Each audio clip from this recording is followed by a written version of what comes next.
എല്ലാ കൂട്ടുകാർക്കും പുതിയൊരു വീഡിയോയിലേക്ക് സ്വാഗതം. എല്ലാവരും സുഖമായിട്ടിരിക്കുകയാണെന്ന് വിശ്വസിക്കുന്നു. അപ്പോൾ ഇന്ന് നമ്മൾ അമ്പലത്തിലേക്ക് പോകാനായിട്ട് ഞാനിവിടെ നിന്ന് ശംഖുപുഷ്പത്തിൻ്റെ പൂവൊക്കെ പറിച്ച് നല്ല വലിയൊരു മാല കെട്ടിക്കൊണ്ട് പോകും കേട്ടോ.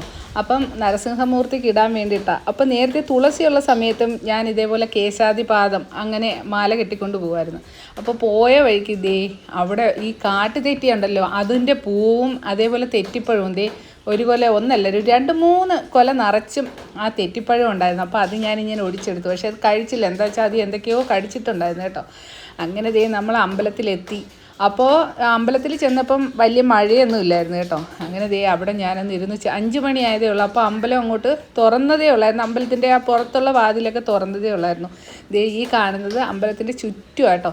അപ്പോൾ കുഞ്ഞു കുഞ്ഞു പൂക്കളുള്ള തെറ്റി ഇഷ്ടം പോലെ അവിടെ അങ്ങ് പിടിച്ച് നിൽപ്പുണ്ടായിരുന്നു. കഴിഞ്ഞ വർഷം ഞങ്ങൾ പോയപ്പോഴത്തേക്ക് ഈ തെറ്റിയുടെ ചെടി ഉണ്ടല്ലോ അവിടെ ഇങ്ങനെ നടുവായിരുന്നു.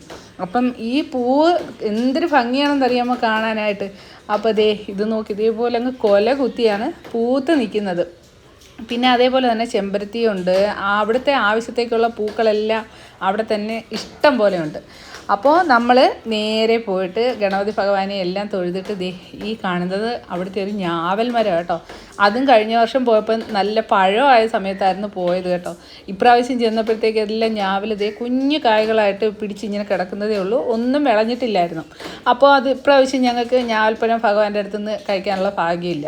പിന്നെ ഈ കാണുന്നത് ഇവിടെ തൊഴുതിട്ട് നമുക്ക് താഴോട്ട് ഇറങ്ങി പോകാനുള്ള വഴിയാണ്. എന്നിട്ട് ആ സൈഡിൽ കൂടെ വേണമെങ്കിൽ നമുക്ക് താഴെ കൂടെ വന്ന് ഇങ്ങനെ അമ്പലത്തിലേക്ക് കയറി വരാം. പിന്നെ അപ്പുറത്തും ഒരു സൈഡിൽ സ്റ്റെപ്പ് ഇങ്ങനെ കെട്ടിയിട്ടിട്ടുണ്ട് കേട്ടോ. അപ്പോൾ അതിലേക്കൂടെയും വരാം. അപ്പം 3 സൈഡിൽ കൂടെ വേണമെങ്കിൽ നമുക്ക് ഭഗവാന്റെ അടുത്തേക്ക് വരാം. അപ്പോൾ നമ്മുടെ നരസിംഹമൂർത്തിയുടെ ഒരു ഫോട്ടോ ഉണ്ട് അവിടെ ഇങ്ങനെ വെച്ചിട്ടുണ്ട്. പ്രഹ്ലാദനും ഹിരണ്യകശിപുവും എല്ലാവരും ഉണ്ട്. അപ്പോൾ അവിടെ നിന്ന് നമ്മൾ അതിരിക്കുട്ടനെ അതൊക്കെ കാണിച്ചു കൊടുത്തു. എന്നിട്ട് അവിടെ നിന്ന് വീഡിയോ എടുക്കുന്നതാണ്. എനിക്കുള്ള എന്താ പറയുന്നത്, എൻ്റെ സ്ഥലമാണ് ഈ കാണുന്ന അമ്പലവും ആ വീടും ഈ കാണുന്നത് ഞങ്ങളുടെ വയലൊക്കെ ആട്ടോ. അപ്പം ഇവിടെ എല്ലാം കാട്ടുപൂക്കൾ ഇങ്ങനെ നിറഞ്ഞ് നിൽപ്പുണ്ട്. ഒരു കൊറ്റി ഇരിക്കുന്നുണ്ട്, കൊക്ക്. പണ്ടൊക്കെയെന്ന് പറഞ്ഞാൽ സ്കൂളിൽ പഠിക്കുന്ന സമയത്ത് ഇവിടെ എല്ലാം നെൽപ്പാടങ്ങളായിരുന്നു കേട്ടോ. അതേപോലെ മഴ പെയ്യുമ്പോഴത്തേക്കും ഇപ്പുറത്ത് തോടുണ്ട്. അപ്പോൾ 2 ബട്ടർഫ്ലൈ ഇരിക്കുന്നുണ്ട്. തോട്ടിൽ നിന്ന് ഈ വെള്ളം വയലിലേക്ക് കയറിയിട്ട് ഇതെല്ലാം ഇറങ്ങി പോകുമ്പോഴത്തേക്ക് വെള്ളം ഇറങ്ങി പോകുമ്പോഴത്തേക്ക് അവിടെ എല്ലാം വലിയ മീനൊക്കെ കാണും. അപ്പോൾ അത് വന്ന് ഇങ്ങനെ പിടിച്ചുകൊണ്ടൊക്കെ പോകുന്നുണ്ടായിരുന്നു ആളുകളൊക്കെ.